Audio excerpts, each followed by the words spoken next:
All right, let's start with my favorite plant-based oatmeal. So we start off with old-fashioned oats. I never liked oatmeal before until I started adding a bunch of stuff to my oatmeal. So I don't buy the prepackaged ones anymore. I'm using a plant-based milk. And what you see me pour in this oatmeal, I actually use more. I almost use almost a whole carton of that milk. Then I chopped up some bananas and I added some maple syrup to sweeten it up naturally. Then I also added pure vanilla extract for a little more flavor. I poured in some cinnamon and some nutmeg to my liking. And then to fill it up so that my belly can last like all day, I added cranberries, dry cranberries. I added hemp seeds. I also added sliced almonds.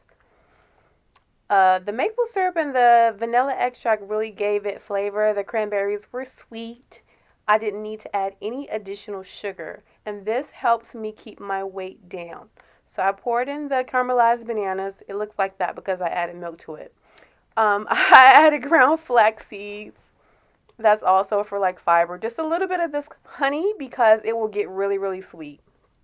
And this is the outcome, and this is how I've been eating as far as watching what I eat.